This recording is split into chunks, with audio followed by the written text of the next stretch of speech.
की राजनीति इन दिनों एक बार फिर गठबंधन के समीकरणों और सहयोगी दलों को साधने की कवायद को लेकर चर्चाओं में है।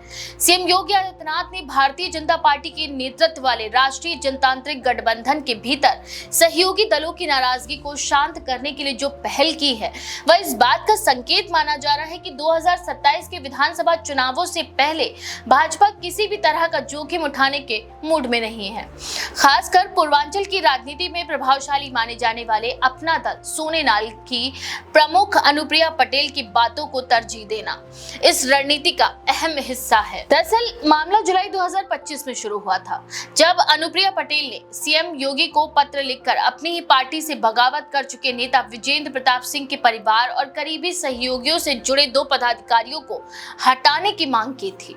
अनुप्रिया ने साफ कहा था कि पार्टी विरोधी गतिविधियों को बढ़ावा देने वाले लोगों को राज्य सरकार संरक्षण न दे, बल्कि उन्हें हटाकर पार्टी के हित में संदेश दे। पत्र में उन्होंने विशेष रूप से विजेंद्र प्रताप सिंह की पत्नी मोनिका आर्य, जो अपर शासकीय अधिवक्ता के पद पर कार्यरत थी, और अरविंद बौद्ध, जो पूर्वांचल विकास बोर्ड के सदस्य थे, को पदमुक्त करने की मांग उठाई थी। अनुप्रिया की इस चिट्ठी को लेकर शुरू में योगी सरकार की चुप्पी ने सवाल खड़े किए। सहयोगी दल का मानना था कि बगावत को समय रहते नियंत्रित करने की जरूरत है, लेकिन सरकार की निष्क्रियता बागियों को हौसला दे रही है। इसी बीच विजेंद्र प्रताप सिंह ने लखनऊ में प्रेस कॉन्फ्रेंस का दावा किया कि उनके साथ 9 विधायक हैं और जल्द ही अपना दल एस का विभाजन होगा। उन्होंने अपना मोर्चा नाम से अलग संगठन बनाने की भी घोषणा की। इससे न केवल अपना दल के भीतर हलचल बढ़ी, बल्कि भाजपा और योगी सरकार पर भी दबाव बना कि वे अपना रुख स्पष्ट करें। इस पूरे विवाद में अनुप्रिया पटेल के पति और पार्टी के उपाध्यक्ष आशीष पटेल भी खुलकर सामने आए। उन्होंने योगी सरकार पर आरोप लगाया कि वह पार्टी के भीतर टूट को बढ़ावा दे रही हैं। आशीष का कहना था कि अगर सरकार अनुप्रिया की चिट्ठी पर कार्रवाई करती तो बागियों का मनोबल टूटता, लेकिन इसके उलट सरकार की ढिलाई उन्हें मजबूत बना रही है। उनकी तल्ख टिप्पणियां गठबंधन के भीतर तनाव का कारण भी बनी और राजनीतिक गलियारों में चर्चाओं का विषय भी रही। लेकिन धीरे धीरे हालात बदले। सूत्रों के मुताबिक योगी सरकार ने अनुप्रिया पटेल की मांगों को मानते हुए कार्यवाही की। मोनिका आर्य को अपर शासकीय अधिवक्ता पद से हटाने का फैसला लिया गया और अरविंद बौद्ध की सदस्यता इस कारण स्वतः समाप्त हो गई, क्योंकि पूर्वांचल विकास बोर्ड की सदस्यता का रिन्यूअल समय पर नहीं हुआ था। इस तरह सरकार ने संकेत दिए कि वह बागी नेताओं को संरक्षण नहीं दे रही, बल्कि गठबंधन के सहयोगियों के साथ खड़ी है। हालांकि इस फैसले के बाद भी विवाद पूरी तरह खत्म नहीं हुआ। विजेंद्र प्रताप सिंह का दावा है कि उनकी पत्नी मोनिका आर्य को अब तक पद से हटाए जाने का कोई आदेश नहीं मिला और वह पहले की तरह ही अपने पद पर कार्य कर रही हैं। उन्होंने एक चैनल से बातचीत में कहा कि ये सब राजनीतिक भ्रम फैलाने के लिए किया जा रहा है और सच्चाई ये है कि मोनिका आर्य अब भी शासकीय अधिवक्ता है। दूसरी तरफ राजनीतिक विश्लेषकों का मानना है कि योगी आदित्यनाथ का ये कदम केवल अनुप्रिया पटेल की नाराजगी दूर करने के लिए नहीं, बल्कि एक व्यापक रणनीति का हिस्सा है। 2027 के विधानसभा चुनाव से पहले भाजपा चाहती है कि एनडीए के भीतर कोई दरार न दिखे। वहीं पूर्वांचल की राजनीति में अनुप्रिया पटेल का अपना प्रभाव है और भाजपा को इस क्षेत्र में सीटों की जीत सुनिश्चित करने के लिए उनकी जरूरत है।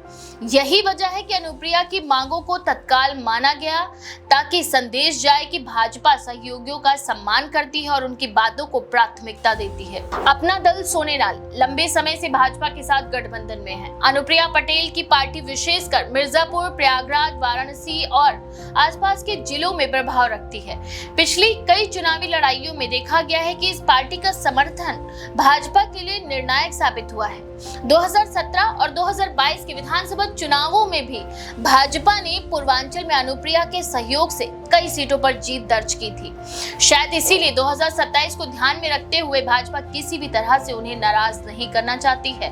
वहीं इस पूरे घटनाक्रम ने एक बार फिर ये साफ कर दिया है कि यूपी की राजनीति में गठबंधन की भूमिका कितनी अहम है। अकेले दम पर बड़ी जीत दर्ज करने वाली भाजपा भी अब ये मानने लगी है कि क्षेत्रीय दलों के सहयोग के बिना बड़ी राजनीतिक सफलता पाना मुश्किल है। यही कारण है कि मुख्यमंत्री योगी आदित्यनाथ को अनुप्रिया पटेल जैसे सहयोगियों की मांगे माननी पड़ी। राजनीतिक जानकारों का कहना है कि ये विवाद भाजपा और सहयोगी दलों के बीच विश्वास की परीक्षा भी था। अनुप्रिया पटेल ने जिस तरह अपनी मांगे सार्वजनिक रूप से रखी और उनके पति आशीष पटेल ने सरकार पर सीधा हमला बोला, वह अपने आप में एक बड़ा संदेश था। ये दर्शाता है कि सहयोगी दल अपनी भूमिका को लेकर सजग हैं और उन्हें नजरअंदाज करना भाजपा के लिए जोखिम भरा भी हो सकता है। अब जबकि योगी सरकार ने अनुप्रिया की मांगों को मान लिया, तो ये सवाल उठता है कि बागी खेमे पर इसका क्या असर पड़ेगा।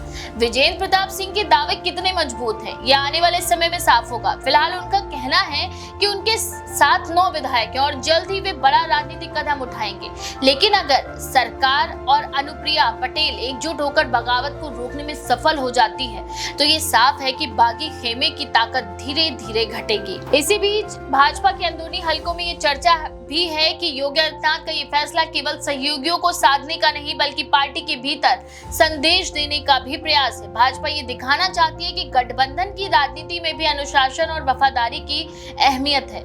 जो भी बगावत करेगा या गठबंधन के खिलाफ जाएगा, उसे राजनीतिक और पदों की कीमत चुकानी पड़ेगी। इस पूरे विवाद का असर यूपी की राजनीति से आगे बढ़कर राष्ट्रीय स्तर पर भी पड़ सकता है, क्योंकि एनडीए की राजनीति में छोटे सहयोगी दलों का महत्व लगातार बढ़ रहा है।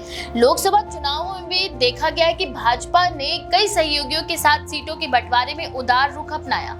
अब विधानसभा चुनावों को देखते हुए ये और भी जरूरी हो गया है कि छोटे दलों को साथ रखा जाए। पूर्वांचल की राजनीति में जातीय समीकरण भी बड़ा कारक है। अनुप्रिया पटेल कुर्मी समाज से आती हैं, जो राज्य में एक बड़ा वोट बैंक है।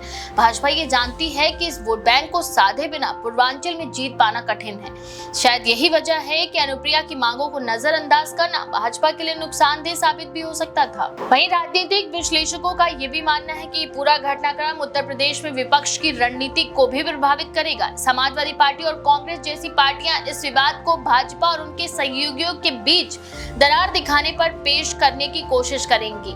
लेकिन अगर योगी सरकार सफलतापूर्वक अनुप्रिया को साथ लेती है, तो विपक्ष के लिए यह हमला करना मुश्किल हो जाएगा। अंततः ये कहा जा सकता है कि सीएम योगी आदित्यनाथ का ये कदम केवल एक राजनीतिक मांग को मानने का मामला नहीं, बल्कि एक बड़ी राजनीति का हिस्सा है। ये रणनीति एनडीए को मजबूत करने, सहयोगी दलों का भरोसा जीतने और बगावत को समय रहते रोकने से जुड़ी है। आने वाले महीनों में ये स्पष्ट होगा कि ये फैसला कितना सफल साबित होता है।